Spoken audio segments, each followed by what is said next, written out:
निस्वार्थ भाव से केवल दूसरों के हित के लिए कर्तव्य कर्म करने का नाम यज्ञ है। यज्ञ से सभी कर्म अकर्म हो जाते हैं।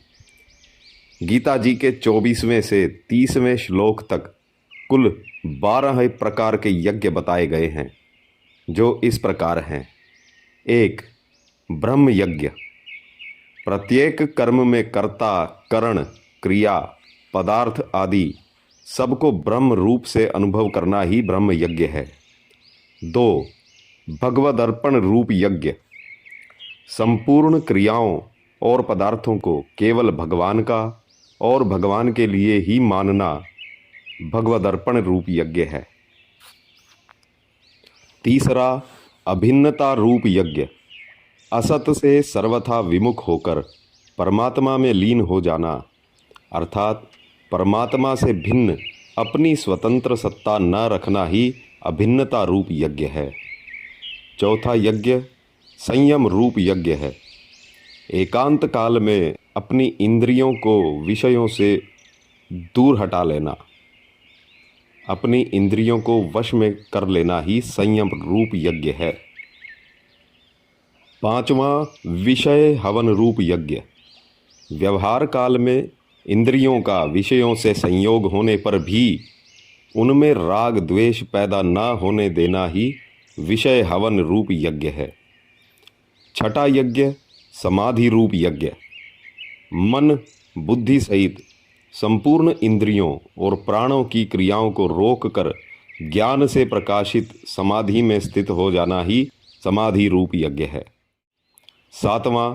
द्रव्य यज्ञ। संपूर्ण पदार्थों को निस्वार्थ भाव से दूसरों की सेवा में लगा देना ही द्रव्य यज्ञ है। 8. तपो यज्ञ।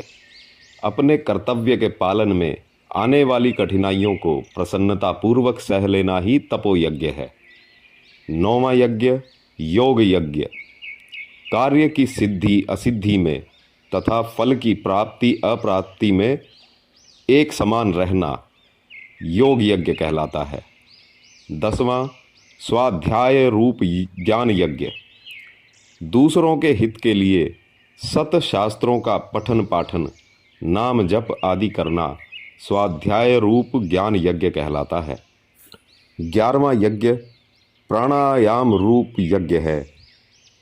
पूरक, कुंभक और रेचक पूर्वक प्राणायाम करना प्राणायाम रूप यज्ञ कहलाता है।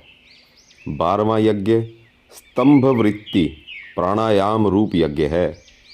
नियमित आहार करते हुए प्राण और अपान को अपने अपने स्थानों पर रोक देना स्तंभ वृत्ति प्राणायाम रूप यज्ञ कहलाता है। तात्पर्य है कि हमारी क्रियाएं यज्ञ रूप होनी चाहिए, तभी जीवन सफल होगा।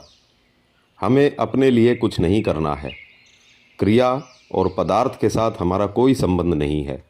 हमारा संबंध परमात्मा के साथ है, जो क्रिया और पदार्थ से रहित है।